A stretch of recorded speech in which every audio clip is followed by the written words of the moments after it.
I would like you to think about your favorite video game. There's a good chance that it has some manner of RPG mechanics on some level. It could be as simple as your character's level in a Final Fantasy game, your equipment in Fear and Hunger, or your loadout in Deep Rock Galactic. It isn't always in numbers, though. In a Mario game, you can have your various power-ups that fundamentally change how you approach a situation. Zelda gives you access to new items that help you overcome obstacles that were previously impossible, or just getting better guns in a first-person shooter. To me, there are very few games that have no mechanics that allow you to slowly improve yourself over the course of a game. Even in fighting games, as a match progresses, you have resources like your super meter or drive gauge in Street Fighter 6 that allow you to perform actions that aren't always an option. Fundamentally, it makes sense. Giving people new tools over the course of a game, be it obvious or not, is how you keep people engaged. Our monkey brains enjoy seeing bigger numbers, so doing that is going to microdose you with dopamines.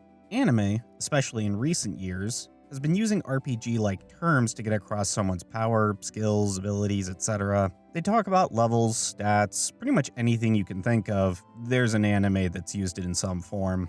Like games, it could be as simple and straightforward as a character's level in Sword Art Online, skills in That Time I Got Reincarnated as a Slime, or health bars in The Rising of Shield Hero. On the flip side, you could have some of the most explained magic systems to the point that a full season could be dedicated to the characters going to Magic High School just to learn the ins and outs. They do all this for any number of reasons, but some are they wanted to make their own game but couldn't, wanted to play D&D with their friends but life got in the way, and in many cases, it's just that they use RPG mechanics as shorthand to explain to the audience how something functions, using similar terminology that they assume you know because they generally are making the correct assumption that if you're watching anime, you probably also like video games.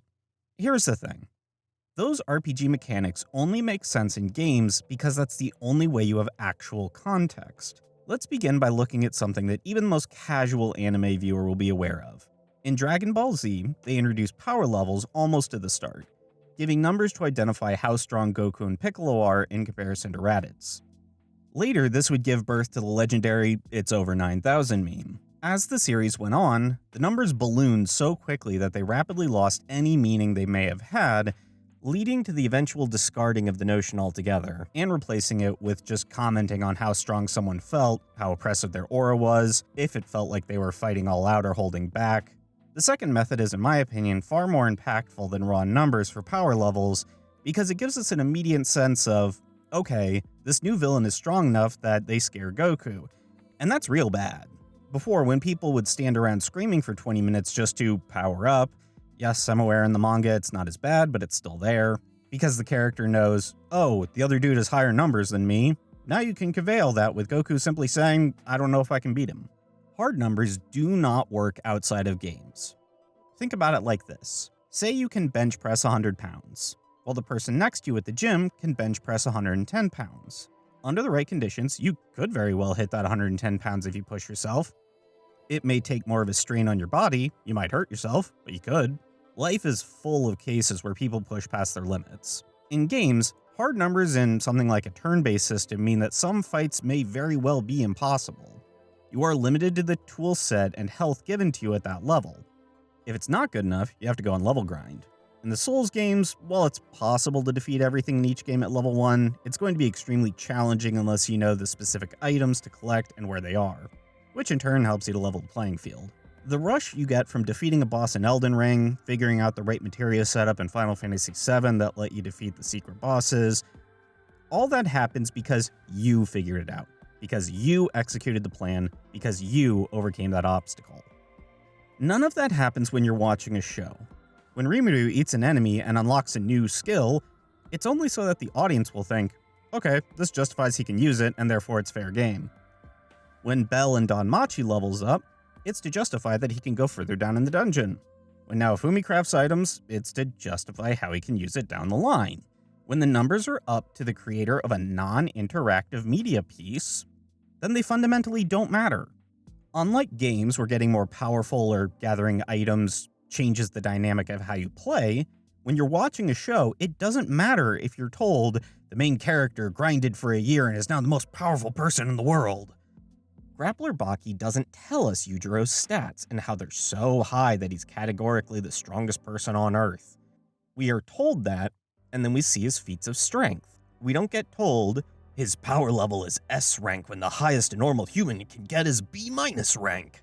As a note, this is not just an anime problem. This is a general nerd problem.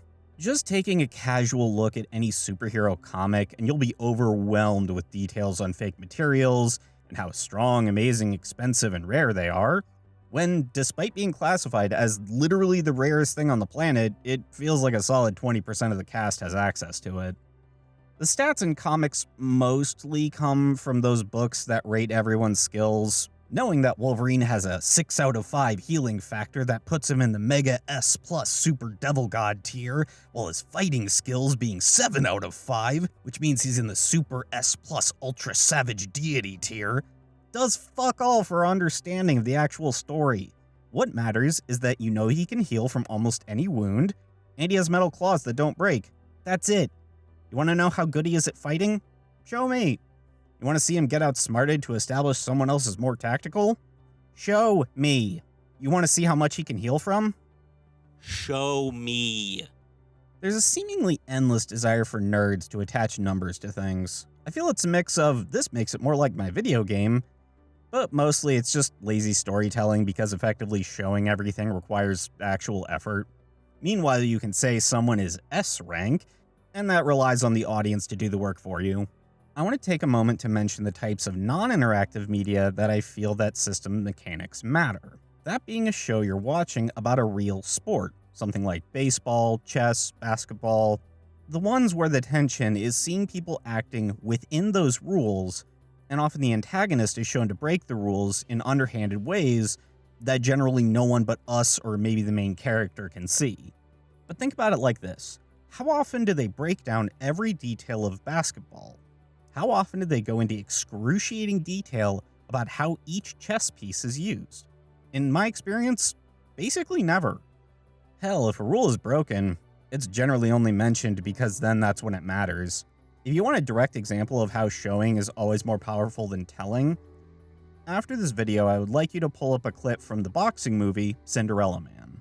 It's titled, Braddock Beats Lasky. The link is in the description because I know most of you are lazy. In that scene, you don't really need to know anything about the movie or the specific rules and ins and outs of boxing, because it does a perfect job at showing what our main character cares about, what's at stake for them, and what happens when he finds his drive. We don't get told, oh shit, he's getting a power-up because he remembered his family won't recover if he loses and that makes his fighting skill max out at triple S rank where his opponent is only an A rank. I'm very much aware that the likelihood of anyone who would actually watch my videos being a sports fan is basically zero. So instead of continuing with that line of thinking, I'm going to use an example that most all of you will have seen as a positive example of rules, mechanics, and numbers. Pokemon is one of my favorite examples of this.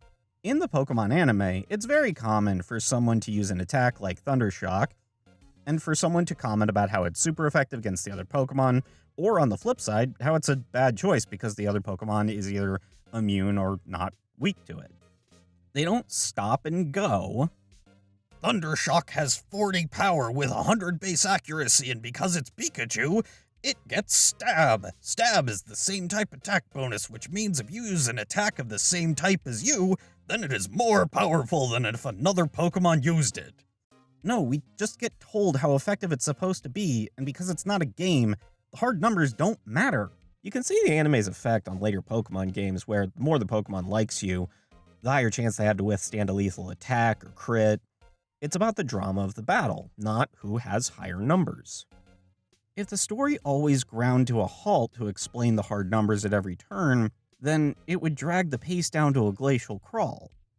Not only that, but it would ruin any emotional beat. Because at their core, that's what stories are.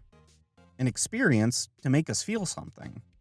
This makes me think back to the scene in Fellowship of the Ring where everyone is throwing their support behind Frodo, offering their weapons as metaphorical dedications to the cause. It's an incredibly emotional and powerful scene, both because of what's being said, what everyone is physically doing, and because of how succinct it was. If there was a modern anime, it wouldn't be too out of place to have it go something like this. You have my +5 elven longbow with returning arrows that also can bounce around corners. In other words, I can fully utilize this better than anyone with my maxed out dexterity. That, along with my A rank in bows and my A rank in swords, paired with my acrobatic skill being +40. In other words, it puts me as an S rank adventurer in my guild. Ha, that's nothing. You have my +6 dwarven great axe. It's +6 because only dwarves have the skill known as Master Smith, which lets us enchant weapons to higher than anyone else. Unlike the elf, I didn't split my ranks between bows and swords. In other words, unlike the pathetic A ranks, my S rank in axes lets me get a free critical hit every fight, which means I deal triple damage to anyone I hit. With my maxed out strength and constitution, no one can beat me when it comes to power, which is why, in other words, my guild awarded me the first S+ rank for an adventurer in history. Gonna be real, writing and voicing that nearly made me vomit. It's so much nothing being told to us for no reason other than words, and making sure to hit the checklist of things like rank, stats, guilds, everything that's super commonplace in anime so everyone hears them and see the jingling keys go, hey, I recognize that! With that out of the way, I think now is a good time to discuss the other topic that's in the title of the video, magic systems. As I did at the beginning, I'd like you to take a moment to think about your favorite video games, but this time with your favorite magic systems. Next, I want you to think about how they work and why it's important to know that. The reason? Because you need to know how it works in order to effectively use it. If I'm playing an elemental-based magic system, something like Genshin Impact, I have to know that water magic won't work on the water slimes or I just never deal any damage. Some games, just having that surface level knowledge is enough, but in others, they are deep enough that you legitimately can have some pretty insane combinations that either were or were not intended by the developers. I personally really love it when games give me room to mess around with my builds and really express myself. Let's take a moment to look at magic systems tied into the story of games.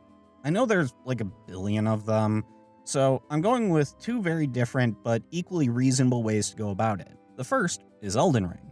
The Souls games have long been a talking point about joining the gameplay with the story. Take Raya Lucaria for an example. A large chunk of the lore from the Academy is explained via the spells, and shown in games such as the Glintstone Pebble sorcery being the primary mode of attack for the students you fight, or how other NPCs are shown to only be novices at best because it's the only Glintstone spell that they know. It's an amazing example of how you can weave story and gameplay in a way that, even if you miss it, things are still fully enjoyable. The other example that I assume most people aren't as familiar with, since it's a much more niche game series than the Souls-likes, is the Trails games, or Kiseki in Japanese. It's a very long-running RPG series that, despite its flaws, I thoroughly enjoy. The only thing that matters for this topic, though, is its magic system. Simply put, orbments are devices that use quartz in order to give the user special magic abilities. A very easy point of comparison is materia in Final Fantasy VII. I know, I easily could have used 7 and more people would have gotten it, but I like the Trails games and more people need to play them, okay? Leave me alone! Where orbal energy, much like the life stream, is used to power society, similar to electricity. As the series progresses, the combat mechanics are revamped or changed to some degree, and this is explained by technological advances, which in turn allows for more powerful orbments. There are plot points that involve it, some games it's even the focus.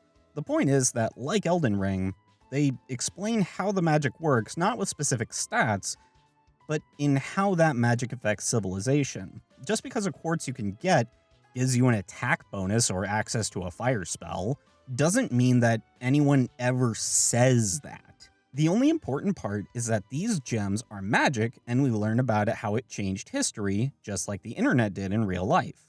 Orbments are fundamentally a gameplay mechanic that the player knows changes as the designers get new ideas on how to evolve the combat system. And in universe, it's because people are always improving technology. Both Elden Ring and the Trails games understand that. While some things are required for gameplay reasons, it's also entirely possible to weave them into the story as best they can. It doesn't always work in every game, and it's completely reasonable to have the gameplay completely separate from the story, but I appreciate the effort when they try. This all works because you're playing in interactive media. If you weren't, almost none of that would be needed. Let's take another look at Lord of the Rings. Gandalf in the One Ring specifically. Gandalf is a wizard. Period. We don't need to know what's in his spellbook, what his daily spells are, how many casts per day he gets, how much MP he has, or what his materia slots are filled with. With the ring, it simply turns people invisible and allows Sauron to influence those around the ring to do what he wants them to do. The story doesn't stop to say, okay, if Frodo had failed his will save here, like Boromir did, then he would have run to the orcs. The story shows how people struggled to hold off the evil of the ring, and when they use it to turn invisible, they do so knowing full well that allows the most evil being currently in existence to know exactly where they are, and as a result, communicate to all of his underlings where you are. We don't get told, okay, the orc's perception check was too low to detect Frodo. However, their wargs have the scent skill, which means they get advantage on the roll, making it far more likely for them to detect Frodo. Explaining the specifics has no place in something that you're just watching. So many anime have them level grind and get so many skills that they have to scroll past the screen so quickly you need to pause to read any of them. Sometimes they'll get the immortal skill, which means they can't die, but also have to get the resistance to fire in order to move around in the lava level. But oh wait, there's also tiers to each that scale with skill points, but they also have to invest in skills with skill points they get during level up in addition to stats. These make it so they can recover MP faster, get more attacks in a second, and obtain the unique dual strike skill. Just like none of that fucking matters. It doesn't matter if someone has over 9,000 HP in an anime. It doesn't matter that someone has to be a gold-ranked guild member before they can take on A-ranked missions. It doesn't matter if someone has the Dragon God level regeneration skill, meaning normal attacks don't hurt them. It adds nothing to the story beyond filling time and explaining that the characters basically have D&D style character sheets. Not to get into it now, maybe in a different video, but the smartest thing the Fate Stay Night series ever did was to ditch that the visual novel had literal character sheets for all of the servants. In the animes and other games, they already have hours of characters explaining how magic circuits and command seals work. Throw in a character sheet that has stats with letter ranks? Ugh. Look, I know. To some, these sorts of shows are like potato chips. They know they're bad, but it's something comfortable for you to consume, which, sure, whatever. I'm not going to say that you shouldn't enjoy garbage when you know it's garbage. I do the same thing with trashy horror movies, so I'm not really one to judge. My issue is how many people see this type of storytelling as peak. The amount of defenders for shows like That Time I Got Reincarnated as a Slime, Fate Stay Night, Jobless Reincarnation, who say they love all the details because it's more realistic or I love the world building. Sending your characters to Magic High School isn't being realistic or having good world building. Honestly, I blame Harry Potter for this. With how popular Harry Potter is in Japan, it's impossible to think that it didn't have at least a large influence on anime and light novels that are now currently happening every season. It's especially egregious when, specifically in isekai, the characters go, wow, it's just like one of those light novels where the main character goes to another world and gets some OB cheat skill. And then that literally just proceeds to happen. Or, man, in those light novels, the dryads are always super pretty ladies. I wonder if they will be in here. They are!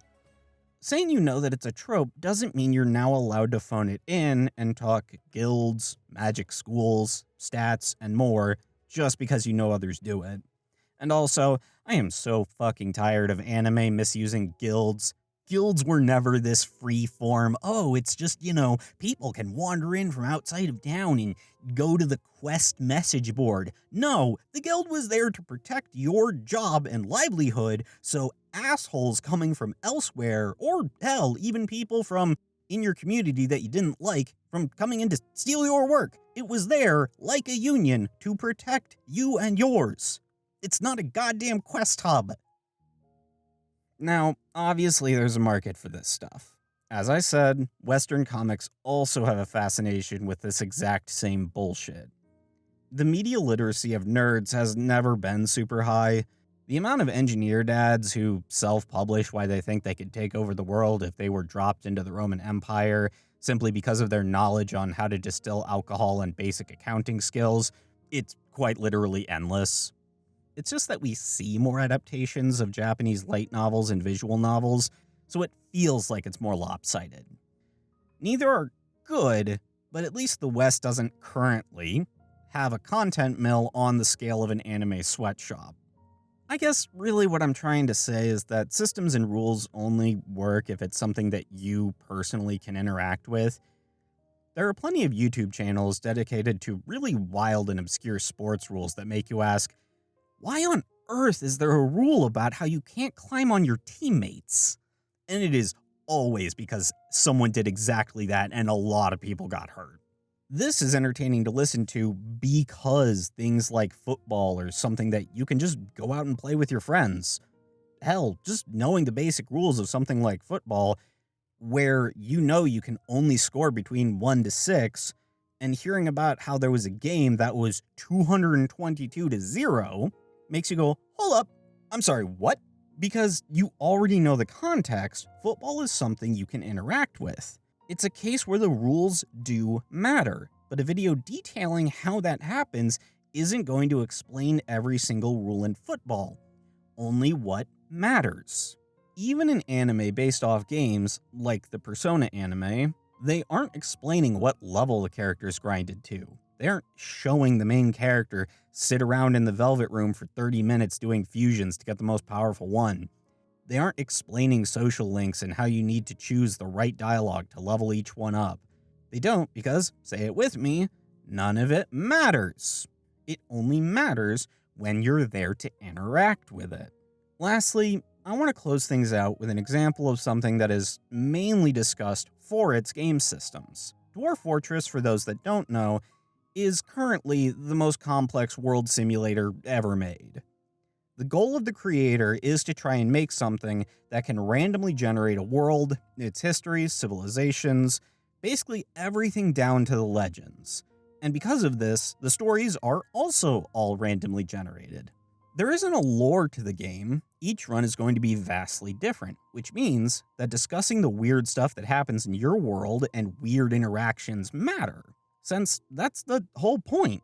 If someone is discussing Dwarf Fort stories, like when there was a bug with the boiling point of water that made it so anytime it rained and the rain hit your dwarves, it would immediately evaporate, which resulted in your dwarves being boiled alive, that in of itself is really funny. And it works without the person telling the story stopping to explain all the details of thermodynamics. They just talk about how insane the bug was. So what sets this apart from someone explaining anime and comics magic systems? That's simple. Because Dwarf Fortress exists as a game that anyone can play. Nothing is stopping you. It's not a fake system created for a show that explains rules that don't matter, and if the creator wanted to ignore them, it begs the question as to why it was there in the first place. While Dwarf Fortress is such a wild and insane and amazing experience that lets all of us share our different experiences, because it's something that actually happened to us. There's really only one thing that's stopping you from playing Dwarf Fortress right now. Skill issue.